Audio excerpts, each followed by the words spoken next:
கிறிஸ்துவை பற்றி நல்லா தெரியும். இயேசு யார், இயேசு என்னெல்லாம் செய்வார் எல்லாம் நமக்கு தெரியும். அவரிடத்திலிருந்து சில காரியங்களை பெற்றுக்கொள்ள நமக்கு நாமே தடையாக இருக்கிறோம். ஆனால் நம்ம என்ன சொல்கிறோம் அப்படின்னு சொன்னால், சத்துரு சத்துருன்னு சொல்றோம். எது எடுத்தாலும் பிசாசானவன் அப்படின்னு சொல்றோம். நம்ம வாயால் அவனை கூப்பிடவே கூடாது.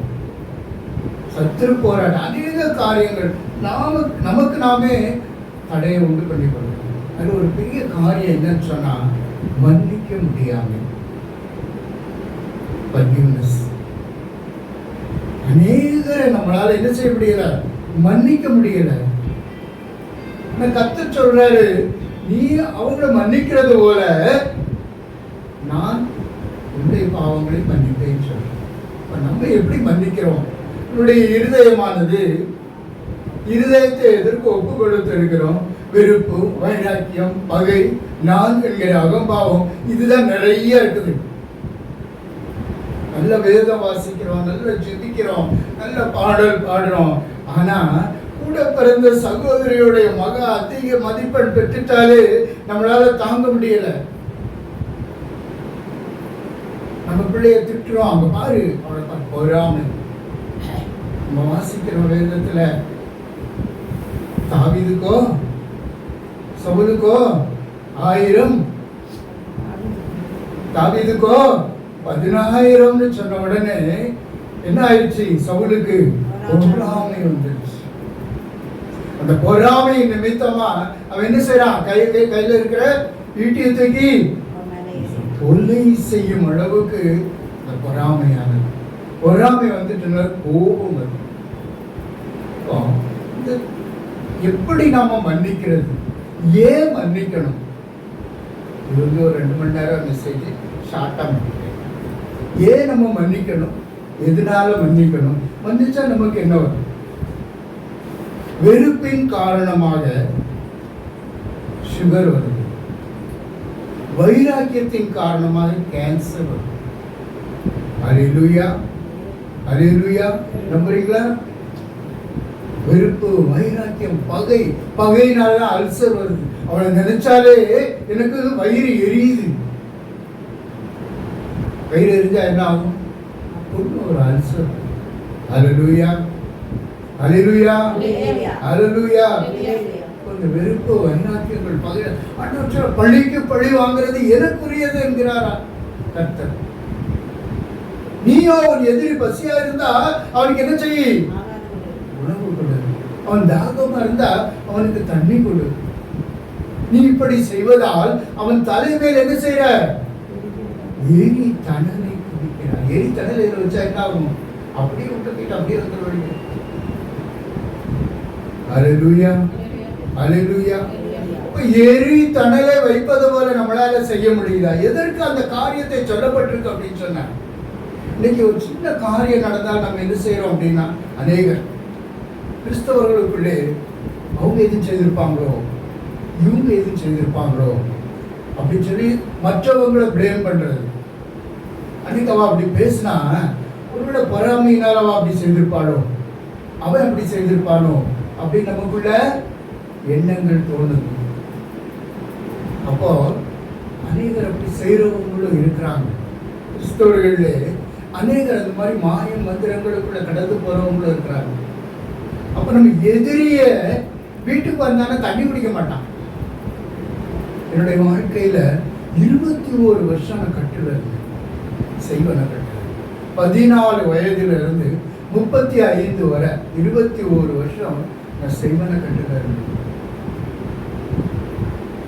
எனக்கு செய்தவங்க வீட்டுல தண்ணி குடிக்க மாட்டாங்க. வீட்டுக்கு வந்து தண்ணி கூட குடிக்க மாட்டாங்க. எவ்வளவு கொடுத்தாலும் இப்ப தண்ணி குடிச்சுட்டு வந்தீங்க.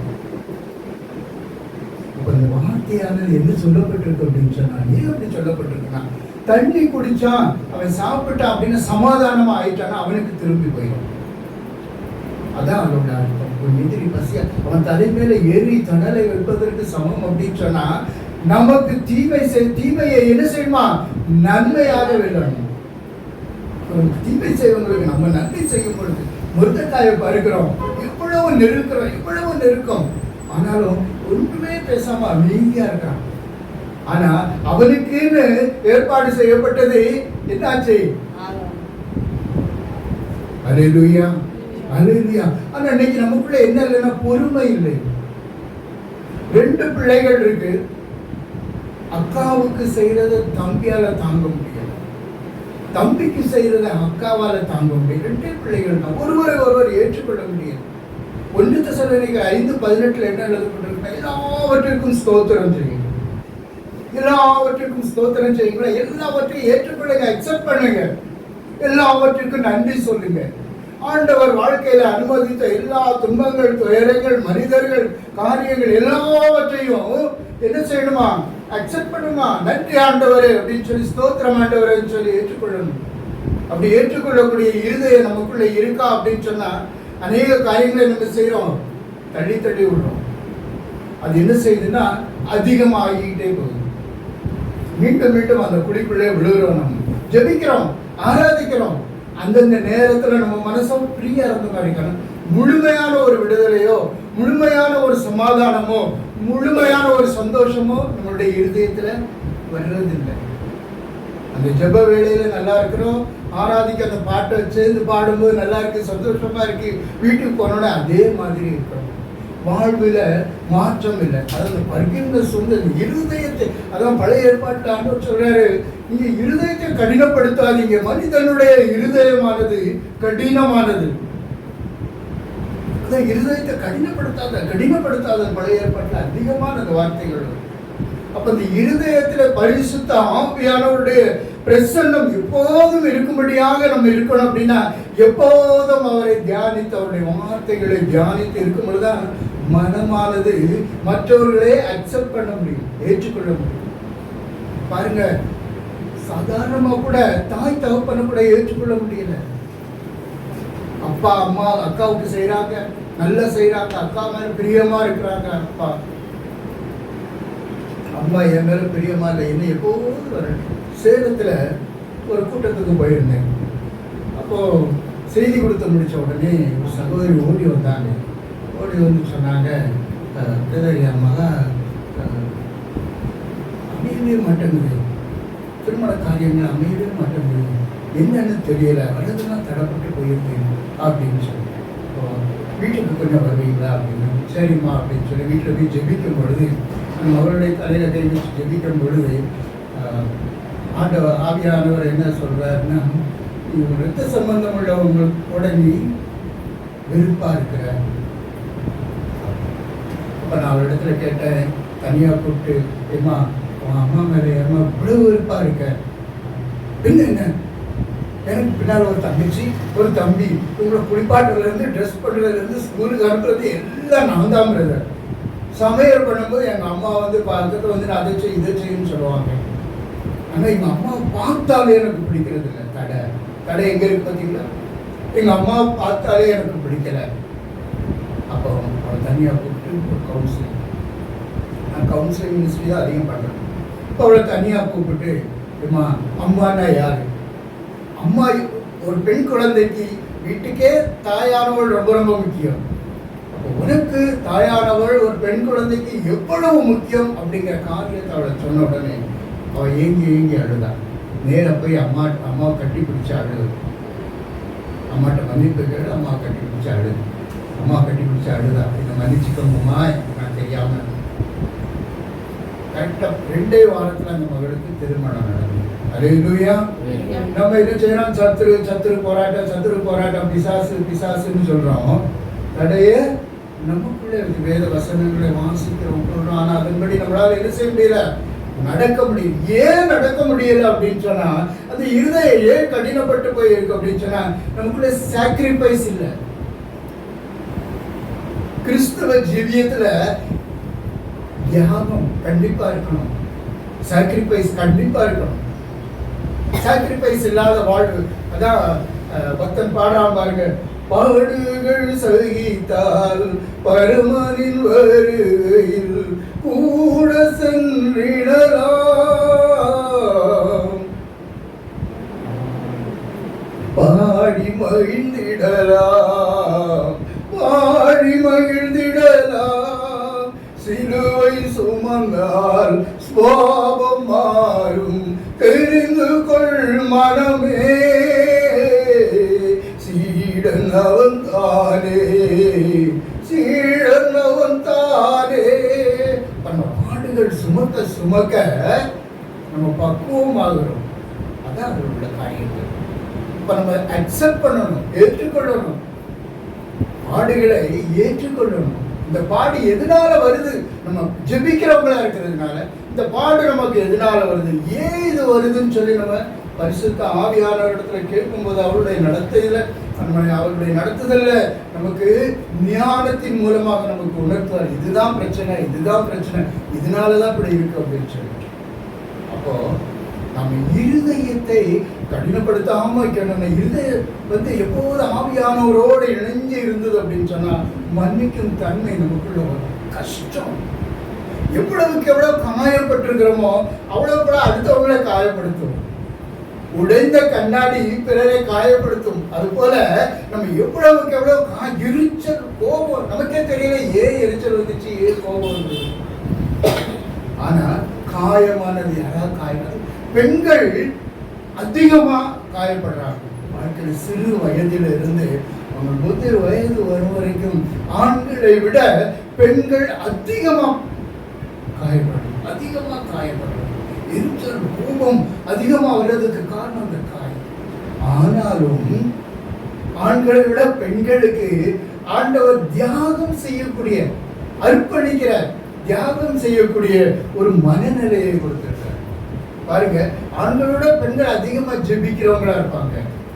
ஆலயங்களில பார்த்தீங்கன்னா ஆண்களை விட பெண்கள் அதிகமா வர்றவங்களா இருப்பாங்க. அவங்களால சாக்ரிஃபைஸ் இயல்பு ஏன் ஆண்களால முடியாது அப்படின்னா இயல்பாவே பெண்களுக்கு உரித்தான விசேஷமான ஒரு காரியம் என்னன்னு சொன்னா ஆண்டவர் பெண்களுக்கு தியாகம் பண்ணக்கூடிய ஒரு மனநிலையை கொடுத்திருக்கிறார். உலக பிரகாரமா கொடுத்திருக்கிறாரு. அதை என்ன செய்யணும்னு சொன்னா அது அப்படியே ஸ்பிரிச்சுவலா மாற்றும். ஆண்டவருக்கு பிரியமான சூழ்நிலைகளை உருவாக்கும். எனக்கு தெரிந்த ஒரு சகோதரி உண்டு. திருமணமாகி 5 வருஷம் ஆச்சு, குழந்தை இல்லை. ஜெபிக்க கூப்பிடுவாங்க. அவங்க 2 பேரும் சேர்ந்து சில ஆலோசனைகள் பகிர்ந்து கொள்வோம், அவங்களுடைய வார்த்தையை பகிர்ந்து கொள்வோம். அப்போ ஒரு நாள் சொன்னாங்க, பிரதர் ஒரு நாள் திடீர்னு ஃபோன் பண்ணாரு. ஆஃபீஸில் கம்பெனியில் இருந்தால் கம்பெனியில் ஒரு கம்பெனி வச்சுருக்காரு. ஃபோன் பண்ணாரு 2 மணிக்கு, நான் வருவேன், ஒரு மீட்டிங்க்கு போகணும், நீ பரப்பிட்டு அப்படின்னு ஒரு 11 மணிக்கு ஃபோன் பண்ணாரு. அப்போ நானும் சரி நான் ரெடியாக இருக்கிறேன்னு சொன்னேன். நான் போய் உங்களுக்கு போய் பிரதர் எனக்கு நிறைய ட்ரெஸ் இருக்குது, போய் ஒவ்வொன்றா செலக்ட் பண்ணேன். 2 மணி நேரம் ஆச்சு. நான் ஒரு சேரீ எடுத்து கட்டிக்கிட்டேன். அவர் வந்தார். 2 மணிக்கு காலிங் பெல் அடித்தார். காலிங் பெல் அடித்தோடனே நான் போய் திறந்த உடனே அவர் என்னை மேலும் கீழே இப்படி பார்த்தாரு. பார்த்துட்டு சொன்னார், என்ன நீ இதை கட்டியிருக்கிற, போன வாரம் அவனுக்கு ஒரு பட்டு சேரீ வாங்கி கொடுத்தேன், அதை கட்டினா என்ன அப்படின்னு சொன்னார். நான் ஒன்றுமே சொல்லலை பிரதர், ஒன்றுமே சொல்லலை. விறுவிறு நடந்து போனேன். ஒரு செகண்ட், ஒரு நிமிஷம் கூட ஆகலை. அவர் பின்னாலே ஓடி வந்து இதான் நல்லா இருக்கு, உனக்கு இதான் நல்லா இருக்கு, இதையே கட்டிட்டு வா அப்படின்னு சொன்னாங்க. அதாவது கீழ்ப்படியும் பொழுது அந்த உள்ளம் முட்டைக்கப்படுது. உள்ளத்தில் ஆண்டவர் பேசுகிற கீழ்ப்படிதல்கிற மேலான ஒரு காரியம். அது ஆண்களை விட பெண்களுக்கு லகுவான காரியம். பெண்களுக்கு அது லகுவான காரியம். குடும்பத்துல பெண் இல்லைன்னா அது குடும்பமே இல்லை. அப்ப அந்த இருதயத்தை மென்மையாக வைக்கணும் அப்படின்னு சொல்லி அந்த மாதிரி சில காரியங்களை நம்ம செய்யும் பொழுதுதான் சில தியாகங்களை பண்ணும்போது பெண்கள் தியாகம் பண்றாங்க. பெண்கள் எப்படி தியாகம் பண்றாங்க? சமையல் பண்ணி வைக்கிறாங்க, பிள்ளைகளை ஸ்கூலுக்கு அனுப்புறாங்க. 7:30 பிள்ளைகளை ஸ்கூலுக்கு அனுப்புறாங்க. என்ன, கணவருக்கு சாதமெல்லாம் எடுத்து வச்சு அனுப்புறாங்க. போயாச்சு, கணவரை போயாச்சு, பிள்ளைகளை ஸ்கூலுக்கு போயிடுச்சு. இந்த அம்மா துணியெல்லாம் துவைச்சிட்டு வந்து எப்பவுமே காலையில் வீட்டில் இருக்கிறவங்க 11 மணி 12 மணிக்கு தான் சாப்பிடுவாங்க. 11 மணி 12 மணிக்கு இந்த அம்மா சாப்பிட உட்காரும் பொழுது அநேக பெண்கள் 99% பெண்கள் வீட்டில் இருக்கிறவங்க உட்காந்து சாப்பிட்றாங்க. சாப்பிடும் போது சாதத்தை வச்சுட்டு சாம்பாரை ஊற்றுறாங்க. கேரட் கூட்டு இருக்கு, அதை இப்படி எடுக்கிறாங்க. எடுத்த உடனே மகன் ஞாபகம் வருது. ஐயோ, என் பையன் இதை ரொம்ப விருப்பமாக சாப்பிடுவானே என் பிள்ளை அப்படின்னு என்ன செய்துறாங்க. ஆனால் ஆண்கள் அப்படி இல்லை. வேலைக்கு போயிட்டு வந்தாச்சா, நீ எல்லாம் சாப்பிட்டீங்களா, எல்லாம் சாப்பிட்டீங்களா, சாப்பிட்டாங்க. பெண்களுக்கே குறித்தான ஒரு மேன்மையான ஒரு கருது, உலக பிரகாரமான தியாகம். அப்போ கிறிஸ்துவுக்காக நம்ம என்ன செய்திருக்கிறோம்? கிறிஸ்துவுக்காக அநேக நம்மிடத்துல தேவையில்லாத காரியங்களை நாம் விட்டிருக்கிறோமா? அப்படி நம்ம சில காரியங்களை நம்ம செய்யும் பொழுதுதான் இருதயம் மென்மையாகும். அவருக்காக ஜீவிக்கணும், அவருக்காக நம்ம வாழணும் அப்படிங்கிற ஒரு மென்மையான ஒரு எண்ணங்கள் நமக்குள்ள கடந்து பரிசுத்த ஆவியானவர் ஒரு இடத்துல வரும் பொழுது அந்த இடமே என்ன செய்யுமா? அதிர்றது போல நம்முடைய உள்ளங்களும் அவருடைய மனைவிக்காக சொல்றான். பக்தன் பாடலாம், ஏங்கி ஏங்கி தவிக்க உமக்கு பிரியமானதை செய்ய எனக்கு கற்றுத்தாரும் ஆண்டவரே. பாடவும் மாட்டேன். உமக்கு பிரியமானதை செய்ய எனக்கு கற்றுத்தாரும் தெய்வமே. உமக்கு பிரியமானதை செய்ய எனக்கு கற்றுத்தாரும் தெய்வமே. நீரே என் தேவன், உம் நல்ல பரிசுத்த ஆவியானவர் செவ்வையான வழியிலே நடத்த வேண்டுமே. செவ்வையான வழியிலே நடத்த வேண்டுமே. மேக ஸ்தம்பமே, அக்னி ஸ்தம்பமே, தேற்றும் தெய்வமே, துணையாளரே. மேக ஸ்தம்பமே, அக்னி ஸ்தம்பமே, தேற்றும் தெய்வமே, உம்மை நோக்கி என் கைகளை உயர்த்தி உயர்த்தி மகிழ்கிறேன் ஐயா. உம்மை நோக்கி என் கைகளை உயர்த்தி உயர்த்தி மகிழ்கிறேன் ஐயா. வறண்ட நிலம் தவிப்பது போல் என் ஆன்மா உமக்காக ஒவ்வொரு நாளும் ஏங்கி ஏங்கி தவிக்கின்றதையா. ஏங்கி ஏங்கி தவிக்கின்றதையா. அப்படி என்னமா? ஏங்கி ஏங்கி தவிக்கின்றதையா. அப்படி ஏங்கணுமா? மானானது வாங்கிட்டு கதறுவது போல இப்போ வறண்ட நிலம் இருக்கா ஏங்கி தவிப்பது போல இந்த தவிப்பு நமக்கு எப்போது இருக்கணும். உள்ளத்துல எப்போது இருக்கணும். நமது உலகத்துல வாழ்றதுனால சில காரியங்கள் நம்ம உலக பிரகாரமா இருக்கலாம். ஆனாலும் கர்த்தருக்கு இருதயத்தை ஒப்பு கொடுக்கணும். வெறுப்பு, வைராக்கியம், பகை இவற்றுக்கெல்லாம் நம்ம என்ன செய்யக்கூடாது? பிறரை மன்னிக்கக்கூடிய இருதயத்தை. எனக்கு ஒருத்தர் ரொம்ப ரொம்ப தொந்தரவு பண்ணாங்க. ஃபேமிலி 20 வருஷம் போராட்டம் தொந்தரவு பண்ணிக்கிட்டே இருந்தாங்க. அவங்க மேலே எனக்கு விருப்பம் ரொம்ப. ஆண்டவரிடத்தில் நான் அடிக்கடி ஜெபிக்கும் பொழுது, ஆண்டவரே என் உள்ளத்தின் ஆழத்தில் இந்த நபருக்கு மேலே இருக்கிற பகை, வெறுப்பை வேரோடு இயேசு கிறிஸ்துவின் நாமத்தினால வேரோடு பிடுங்கி எரிகிறேன். கிட்டத்தட்ட ஒரு 1000 தடவை சொல்லியிருக்கேன். இப்படியெல்லாம் நம்ம பிராக்டிக்கலா இப்படியெல்லாம் சில காரியங்களை நம்ம இப்படியெல்லாம் சொல்லி ஜெபிக்கணும். இருதயத்துல இருக்க வெறுப்பு சீக்கிரம் போகாது. யாரையும் சீக்கிரம் மன்னிக்கூடாது. நான் அவனை மன்னிச்சிட்டேன்னு சொல்லலாம். ஆனா கொஞ்சம் தூரம் போன உடனே, அங்க தள்ளி போன உடனே நமக்கு அவங்க அந்த காரியம் செய்தது ஞாபகத்துல வரும் பொழுது என்ன ஆகும்? திரும்பவும் அவங்க மேல முழுமையான ஒரு மன்னிப்பு வராது. அதுக்கு போராடி தான் ஜெபிக்கணும். போராடி மன்னிச்சாதான் நமக்கு ஆசீர்வாதம். பல ஆசீர்வாதத்தை சொல்றாங்க. இயேசு சிலுவையில் அறியப்பட்டார், எல்லாம் முடிஞ்சு போச்சு, நமக்கு ஆசீர்வாதம். ஆசீர்வாதம் தான். அதுக்கு ஏற்றார் போல நம்மை மாற்றிக்கொள்ளும் பொழுதுதான். முன்னால நிக்கிறனா 20 வருடமா ஆலயத்துக்கு போகாத பெரும்பாலும் கிறிஸ்தவ குடும்பத்தில் பிறந்திருந்தாலும் 20 வருடமா ஆலயத்துக்கு போகாத பெரும்பாலும் ஆண்டவருடைய அன்பை ருசிக்காத ஒரு வாலிப நாட்கள்ல நான் இன்னைக்கு அழுவேன். ஆண்டவரே, வாலிப நாட்கள்ல உடைய அன்பை நான் ருசிக்க முடியாம போயிட்டேன் ஆண்டவரே. 36 வயசுல தொடப்பட்டேன், 35 வயசுல தொடப்பட்டேன், 38 வயசுல கல்யாணம் முடிச்சேன். யாருமே கொண்டு தர மாட்டேன். வடமத்திய மும்பை மாவட்ட செயலாளராக இருந்தேன் பாம்பே. எப்பவும் 40 பசங்க. ஆண்டவரை நினைத்த நாட்களே கிடையாது. நான் நீ உயிரோட இருக்கிற அப்படின்னு சொன்னா அவருடைய பெரிய கிருபை. 2 குழந்தைகளை தந்திருக்காருன்னா பெரிய கிருபை. என்னோட என்னன்னு சொன்னா, எல்லாரும் காலேஜில் தான் டிகிரி முடிப்பாங்க, நான் ஹைஸ்கூல்ல முடிச்சிட்டேன். எப்படின்னு சொன்னா 6th 2 வருஷம், 7th 2 வருஷம், 8th 2வது வருஷம் படிக்கும்போது பாம்பே போயிட்டேன். ஒன்றும் தெரியாது எனக்கு. இதை பற்றியெல்லாம் ஆர்சி பேக்ரவுண்ட் ஒன்றுமே தெரியாது. ஜபமாலை சொல்லுவாங்க, அது மட்டும் தெரியும். சின்ன வயசுல அது சொன்னாலும் சாப்பாடு தருவாங்க அம்மா டீச்சர். அப்படி ஒரு முடிந்து போன ஒரு நபரை ஆண்டவர் எடுத்து அவருக்காக பயன்படுத்துகிறது பார்க்க. வாழ்வு தந்திருக்கிறார், எல்லா சூழ்நிலைகளையும் நமக்கு தந்திருக்கிறார் அப்படின்னு அவருக்கு நன்றி உள்ளவர்களாக நம்முடைய இருதயத்தை மாற்றி வெறுப்பு, வைராக்கியம், பகை இது நம்மளை பாதிக்க. ஒரு சகோதரி அவங்களுக்கு மார்பு குற்றல்.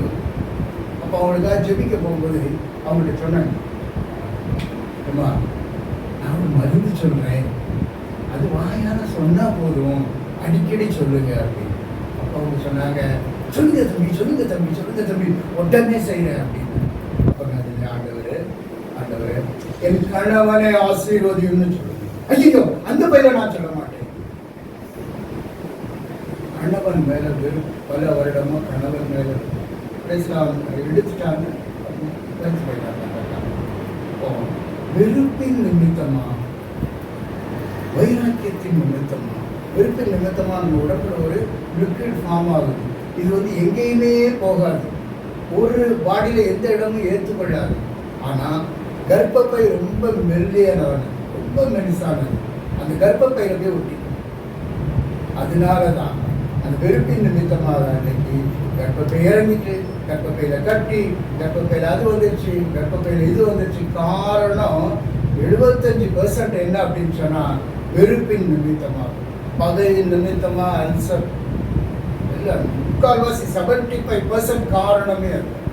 பட் நாமே நம்ம இருதயத்தை கடினமாக வைத்திருக்கிறதுனால நமக்கு நாமே வியாதியை நாம் உண்டாக்கி ஏற்றுக்கொள்ளனாதான் 1 தெசலோனிக்கர் 5:18 சொல்லப்பட்டபடி எல்லாவற்றிலும் நம்ம ஸ்தோத்திரம் சொல்ல பழகிட்டோம் அப்படின்னு சொன்னாலே நமக்கு வியாதி எதுவுமே வர்றதுக்கு வாய்ப்பு. அல்லேலூயா, அல்லேலூயா. காலையில் எந்திரிச்ச உடனே 10 மணிக்கு பார்ல போய் உட்காருவேன். 15 வயசுல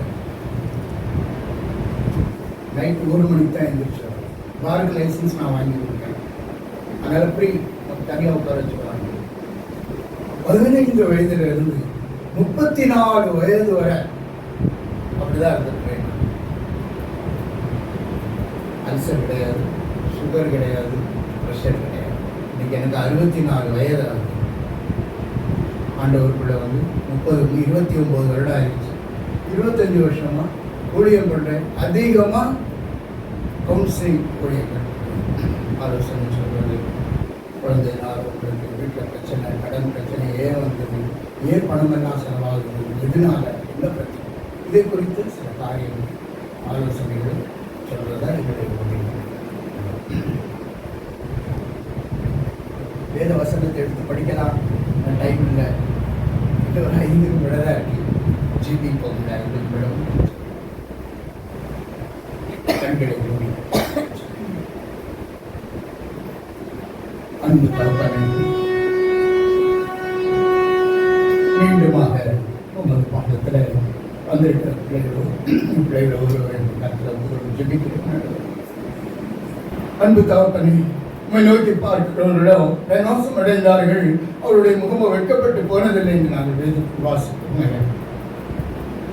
வந்திருக்கிற பிள்ளைகளை எல்லாம் நோக்கி பார்க்கிற பிள்ளைகளையா அவருடைய வாழ்க்கையில அவர்கள் வெட்கப்பட்டு போகாதபடிக்கு என் தெய்வம் அவருடைய இருதயத்துக்குள்ளாய் நீ பேசும்படியாச்சு. மனிதனின் இருதயத்தில் உள்ள காரியங்களை அனைத்தையும் நீர் அறிந்த தேவன் அதை அப்படியாய் அவர்களுக்கு செய்ய வல்லவராய் தெய்வமாய் திறமையினால் அப்பா வந்திருக்கிற ஒவ்வொருவரையும் நீர் ஆசீர்வதிக்கும்படியாக ஜெபிக்கிறேன். ஆண்டவர், என்னென்ன காரணத்துக்காக நோக்கத்தோடு வந்தார்களோ அந்த நோக்கத்தை நீ நிறைவேற்றும்படியாக ஜெபிக்கிறேன். அன்பு தகப்பனே, வியாதியோடு வந்திருக்கிற பிள்ளைகள், வீட்டில் வியாதியோடு இருக்கிறவர்களுக்காக ஜெபிக்க வந்திருக்கிற பிள்ளைகளை கருத்தில் ஒப்புக் கொடுத்து ஜெபிக்கிறேன். மார்க்கெழுதின நற்செய்தியில நாங்கள் வாசிக்கிறோம் ஐயா, மாலையான பொழுது உங்களை நோக்கி கண் தெரியாதவர்களும் ஊனமுற்றவர்களும் வியாதிஸ்தர்களும் உங்களை நோக்கி வருவதை கண்டு நீ மனதிருக்கினீர் என்று நாங்கள் வாசிக்கிறோம் ஐயா. அந்த மனதிருக்கும் மத்தியிலே கடந்து வரும்படியாக ஜெபிக்கிறேன் ஐயா. யார் யாரெல்லாம் வியாதிப்பட்டு இருக்கிறார்களோ அவர்கள் மீது உடைய கல்வாரி மகிமை கடந்து வரும்படியாக ஜெபிக்கிறேன் ஐயா. எங்களுக்காக கல்வாரியில இரத்தத்தின் வல்லமை அவர்களது உச்சம் தலைமுறை கால் மட்டும் ஒவ்வொரு இரத்த நலங்களுக்குள்ளாக கடந்து வரும்படியாக ஜெபிக்கிறேன். உடைய மனதிருக்கம் கடந்து வரட்டும் ஐயா, உடைய இறக்கம் கடந்து வரட்டும். கிருபையினாலே தாங்கி நீர் வழி நடத்தும்படியாக ஜெபிக்கிறேன். சிறு குழந்தைகளை ஒப்புக்கொடு, படிக்கிற பிள்ளைகளை ஒப்புக்கொடுக்கிறேன். செல்போன்களை வைத்து ஆண்டவரே அப்பா, பெற்றோர்கள் சொல்லும் பொழுது கேட்க முடியாதபடிக்கு செல்போன்களுக்கு அடிமையா இருக்கிற பிள்ளைகளை எல்லாம் கருத்தில் ஜெபிக்கிறேன்.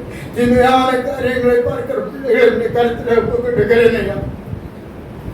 இதை நினைத்து ஒவ்வொரு பெற்றோர்களுக்கும் கலக்கம் உண்டு.